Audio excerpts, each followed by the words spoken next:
ओम शांति। आज है 1 सितंबर 2021। मीठे बाबा के महावाक्य सुनेंगे। मुरली का सार है, मीठे बच्चे, प्राण बचाने वाला प्राणेश्वर बाप आया है।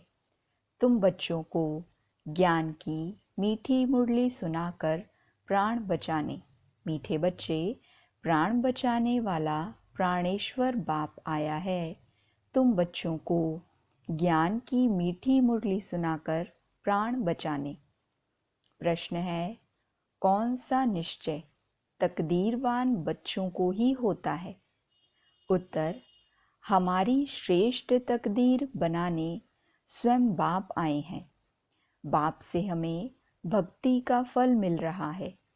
माया ने जो पंख काट दिए हैं, वह पंख देने, अपने साथ वापस ले जाने के लिए बाप आए हैं। यह निश्चय तकदीरवान बच्चों को ही होता है।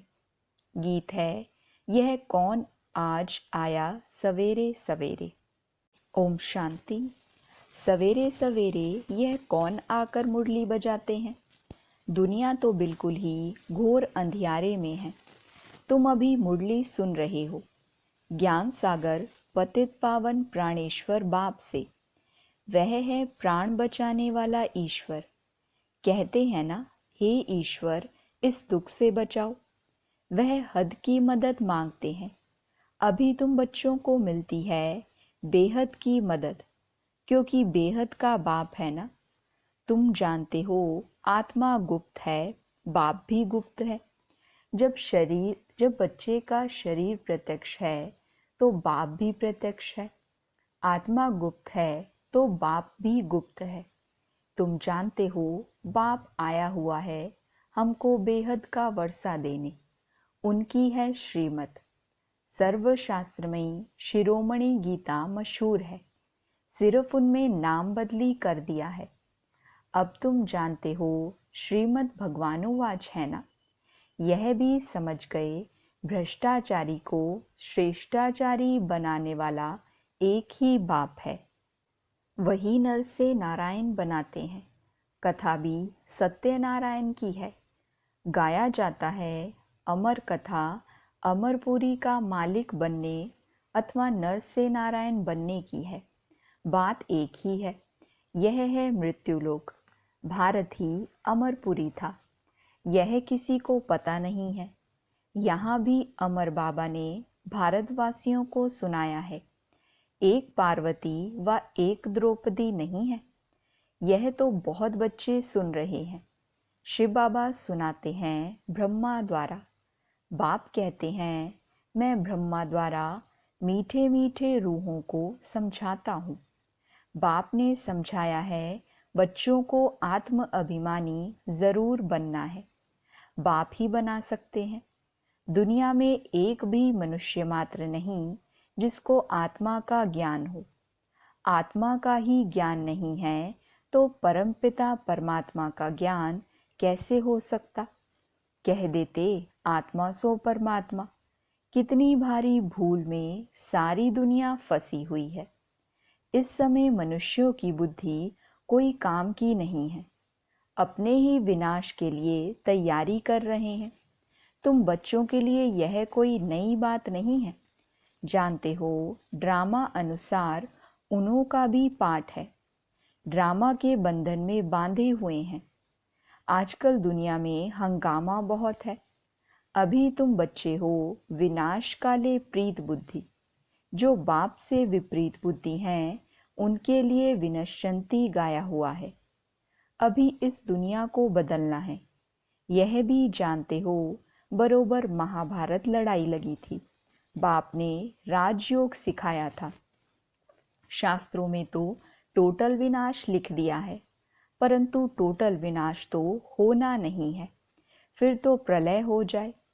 मनुष्य कोई भी ना रहे, सिर्फ 5 तत्व रह जाएं। ऐसे तो हो नहीं सकता। प्रलय हो जाए तो फिर मनुष्य कहाँ से आए? दिखाते हैं कृष्ण अंगूठा चूसता हुआ पीपल के पत्ते पर सागर में आया। बालक ऐसे आ कैसे सकता? शास्त्रों में ऐसी ऐसी बातें लिख दी हैं जो बात मत पूछो। अभी तुम कुमारियों द्वारा इन विद्वानों भीष्म पितामह आदि को भी ज्ञान बाण लगने हैं। वह भी आगे चलकर आएंगे। जितना जितना तुम सर्विस में जोर भरेंगे, बाप का परिचय सबको देते रहेंगे, उतना तुम्हारा प्रभाव पड़ेगा। हाँ, विघ्न भी पड़ेंगे, यह भी गाया हुआ है। आसुरी संप्रदाय के इस ज्ञान यज्ञ में बहुत विघ्न पड़ते हैं, तुम सिखला नहीं सकेंगे। ज्ञान और योग बाप ही सिखला रहे हैं। सद्गति दाता एक ही बाप है, वही पतितों को पावन बनाने आते हैं, तो जरूर पतितों को ही ज्ञान देंगे ना। बाप को कब सर्वव्यापी माना जा सकता है क्या? तुम बच्चे समझते हो हम पारस बुद्धि बन पारसनाथ बनते हैं। मनुष्यों ने मंदिर कितने ढेर बनाए हैं, परंतु वह कौन है, क्या करके गए हैं, अर्थ नहीं समझते हैं। पारसनाथ का भी मंदिर है। भारत पारसपुरी था, सोने हीरे जवाहरात के महल थे। कल की बात है, वह तो लाखों वर्ष कह देते हैं, सिर्फ एक सतयुग को। और बाप कहते हैं सारा ड्रामा ही 5000 वर्ष का है। इसलिए कहा जाता है आज भारत क्या है, कल का भारत क्या था। लाखों वर्ष की तो किसी को स्मृति रह ना सके। तुम बच्चों को अब स्मृति मिली है, जानते हो 5000 वर्ष की बात है। बाबा कहते योग में बैठो, अपने को आत्मा समझ, बाप को याद करो। यह ज्ञान हुआ ना। वह तो हैं हठ योगी, टांग पर टांग चढ़ाकर बैठते हैं। क्या क्या करते हैं। तुम माताएं तो ऐसे कर नहीं सकती, बैठ भी ना सको। कितने ढेर चित्र भक्ति मार्ग के हैं। बाप कहते हैं मीठे बच्चे, यह कुछ करने की तुमको दरकार नहीं है। स्कूल में स्टूडेंट कायदे सिर तो बैठते हैं। बाप वह भी नहीं कहते जैसे चाहो वैसे बैठो, बैठकर थक जाओ तो अच्छा लेट जाओ। बाबा कोई बात में मना नहीं करते हैं। यह तो बिल्कुल सहज समझने की बात है, इसमें कोई तकलीफ की बात नहीं। भल कितना भी बीमार हो सकता है सुनते सुनते शिव बाबा की याद में रहते रहते प्राण तन से निकल जाएं। गाया जाता है ना, गंगा जल मुख में हो तब प्राण तन से निकले। वह तो सब है भक्ति मार्ग की बातें, वास्तव में है ये ज्ञान अमृत की बातें। तुम जानते हो सचमुच ऐसे ही प्राण तन से निकलने हैं। तुम बच्चे आते हो तो हमको छोड़कर जाते हो। बाप कहते हैं हम तो तुम बच्चों को साथ ले जाऊंगा। मैं आया ही हूँ तुम बच्चों को घर ले जाने के लिए। तुमको ना अपने घर का पता है, ना आत्मा का पता है। माया ने बिल्कुल ही पंख काट डाले हैं, इसलिए आत्मा उड़ नहीं सकती है, क्योंकि तमो प्रधान है। जब तक सतो प्रधान ना बने तब तक शांति धाम में जा कैसे सकती। यह भी जानते हैं ड्रामा प्लान अनुसार सबको तमो प्रधान बनना ही है। इस समय सारा झाड़ जड़ जड़ीभूत हो गया है, यहाँ किसी की सतो प्रधान अवस्था हो ना सके। यहाँ आत्मा पवित्र, बाबा कहते जहाँ आत्मा पवित्र बन जाए तो फिर यहाँ ठहरे नहीं, एकदम भाग जाए। सब भक्ति करते ही हैं मुक्ति के लिए, परंतु कोई भी वापस जा नहीं सकते हैं, लॉ नहीं कहता। बाप यह सब राज बैठ समझाते हैं धारणा करने के लिए। फिर भी मुख्य बात है बाप को याद करना, स्वदर्शन चक्रधारी बनना। बीज को याद करने से सारा झाड़ बुद्धि में आ जाएगा। तुम 1 सेकंड में सब जान लेते हो। दुनिया में किसी को भी पता नहीं मनुष्य सृष्टि का बीज रूप सभी का एक बाप है। कृष्ण भगवान नहीं है। कृष्ण को ही श्याम सुंदर कहते हैं। ऐसे नहीं कि कोई तक्षक सर्प ने डसा तब काला हुआ। यह तो कामचिता पर चढ़ने से मनुष्य काला होता है। राम को भी काला दिखाते हैं उनको भल किसने डसा, कुछ भी समझते नहीं। फिर भी जिनकी तकदीर में है, निश्चय है, तो ज़रूर बाप से वर्षा लेंगे। निश्चय नहीं होगा तो कभी भी नहीं समझेंगे। तकदीर में नहीं है तो तदबीर भी क्या करेंगे। तकदीर में नहीं है तो फिर वह बैठते ही ऐसे हैं जैसे कुछ भी नहीं समझते हैं। इतना भी निश्चय नहीं कि बाप आए हैं बेहद का वर्षा देने। जैसे कोई नया आदमी मेडिकल कॉलेज में जाकर बैठे तो क्या समझेंगे, कुछ भी नहीं। यहाँ भी ऐसे आकर बैठते हैं। इस अविनाशी ज्ञान का विनाश नहीं होता है, वह फिर क्या आकर करेंगे। राजधानी स्थापन होती है तो नौकर चाकर, प्रजा, प्रजा के भी नौकर चाकर सब चाहिए ना। आगे चल कुछ पढ़ने की कोशिश करेंगे, परंतु है मुश्किल, क्योंकि उस समय बहुत हंगामा होगा। दिन प्रतिदिन तूफान बढ़ते जाते हैं। इतने सेंटर्स हैं, कई आकर अच्छी रीति समझेंगे भी। यह भी लिखा हुआ है, ब्रह्मा द्वारा स्थापना। विनाश भी सामने खड़ा है। विनाश तो होना ही है। कहते हैं जन्म कम हो, परंतु झाड़ की वृद्धि तो होनी ही है। जब तक बाप है तब तक सब धर्म की आत्माओं को यहाँ आना ही है। जब जाने का समय होगा तब आत्माओं का आना बंद होगा। अभी तो सबको आना ही है, परंतु यह बातें कोई समझते नहीं। कहते भी हैं भक्तों का रक्षक भगवान, तो ज़रूर भक्तों पर आपदा आती है। रावण राज्य में बिल्कुल ही सब पाप आत्मा बन पड़े हैं। रावण राज्य है कलयुग अंत में, राम राज्य है सतयुग आदि में। इस समय सब आसुरी रावण संप्रदाय है ना। कहते हैं फलाना स्वर्गवासी हुआ, तो इसका मतलब यह नर्क है ना। स्वर्गवासी हुआ तो अच्छा नाम है। यहाँ तब क्या था, जरूर नर्कवासी था। यह भी समझते नहीं कि हम नर्कवासी हैं। अब तुम समझते हो, बाप ही आकर स्वर्गवासी बनाएंगे। गाया भी जाता है हेवनली गॉड फादर, वही आकर हेवन स्थापन करेंगे। सभी गाते रहते हैं पतित पावन सीताराम। हम पतित हैं, पावन बनाने वाले आप हो।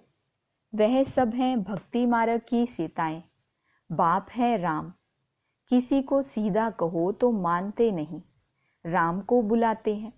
अभी तुम बच्चों को बाप ने तीसरा नेत्र दिया है। तुम जैसे कि अलग दुनिया के हो गए हो।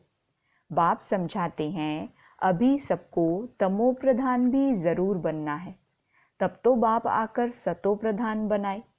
बाप कितना अच्छी रीति बैठ समझाते हैं। कहते हैं भल तुम बच्चे सर्विस भी अपनी करते हो, सिर्फ एक बात याद रखो, बाप को याद करो। सतो प्रधान बनने का और कोई रास्ता बता ना सके। सर्व का रूहानी सर्जन एक ही है। वही आकर आत्माओं को इंजेक्शन लगाते हैं, क्योंकि आत्मा ही तमो प्रधान बनी है। बाप को अविनाशी सर्जन कहा जाता है।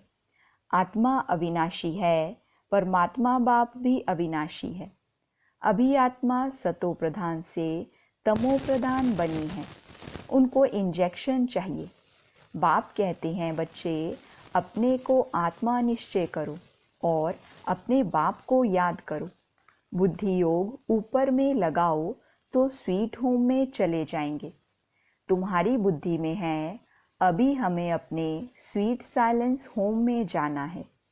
अच्छा, मीठे मीठे सिकिलदे बच्चों प्रति माता पिता बाप दादा का याद प्यार और गुड मॉर्निंग। रूहानी बाप की रूहानी बच्चों को नमस्ते। हम रूहानी बच्चों की रूहानी बाप दादा को नमस्ते, गुड मॉर्निंग, शुक्रिया बाबा, शुक्रिया। वहाँ मेरा भाग्य, वहाँ मेरे भाग्य विधाता बाबा। धारणा के लिए मुख्य सार है, पहली पॉइंट, ज्ञान और योग से बुद्धि को पारस बनाना है। कितना भी बीमार हो, तकलीफ हो, उसमें भी एक बाप की याद रहे। दूसरी पॉइंट, अपनी ऊंची तकदीर बनाने के लिए पूरा पूरा निश्चय बुद्धि बनना है। बुद्धि योग अपने स्वीट साइलेंस होम में लगाना है। वरदान है, सदा कंबाइंड स्वरूप की स्मृति द्वारा मुश्किल कार्य को सहज बनाने वाले डबल लाइट भव। सदा कंबाइंड स्वरूप की स्मृति द्वारा मुश्किल कार्य को सहज बनाने वाले डबल लाइट भव। डिटेल है, जो बच्चे निरंतर याद में रहते हैं वह सदा साथ का अनुभव करते हैं। उनके सामने कोई भी समस्या आएगी तो अपने को कंबाइंड अनुभव करेंगे, घबराएंगे नहीं। यह कंबाइंड स्वरूप की स्मृति कोई भी मुश्किल कार्य को सहज बना देती है। कभी कोई बड़ी बात सामने आए तो अपना बोझ बाप के ऊपर रख स्वयं डबल लाइट हो जाओ, तो फरिश्ते समान दिन रात खुशी में मन से डांस करते रहेंगे।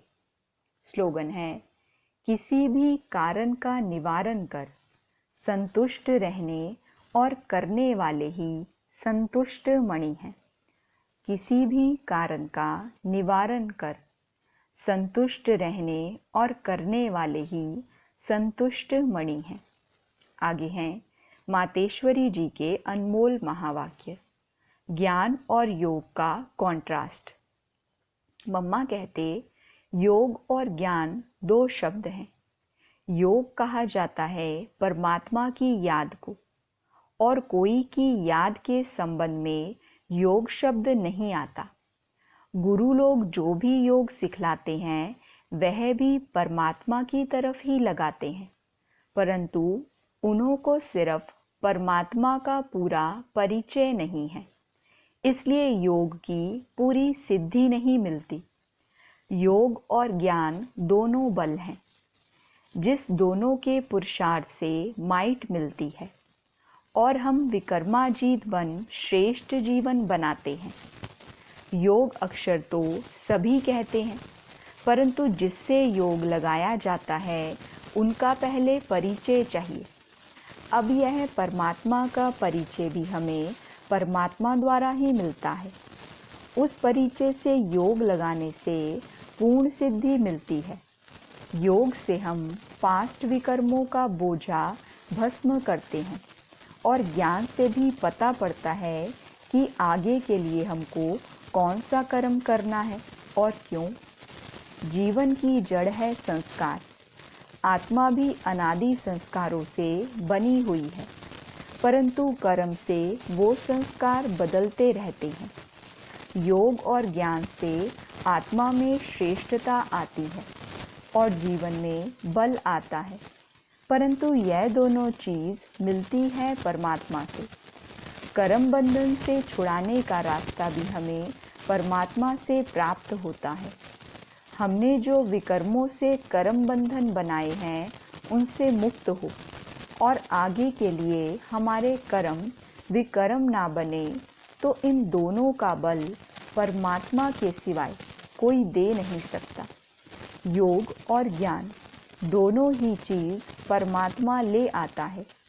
योग अग्नि से किए हुए विकर्म भस्म कराते हैं और ज्ञान से भविष्य के लिए श्रेष्ठ कर्म सिखलाते हैं, जिससे कर्म अकर्म होता है।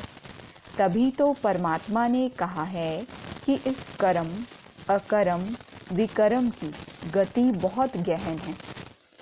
अब तो हम आत्माओं को डायरेक्ट परमात्मा का बल चाहिए। शास्त्रों द्वारा यह योग और ज्ञान का बल नहीं मिल सकता, परंतु उस सर्वशक्तिवान बलवान द्वारा ही बल मिलता है। अब हमको अपनी जीवन की जड़ अर्थात संस्कार ऐसे बनाने हैं जिससे जीवन में सुख मिले।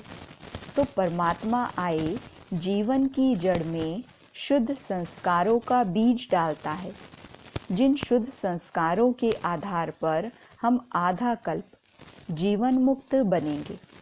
अच्छा। ओम शांति।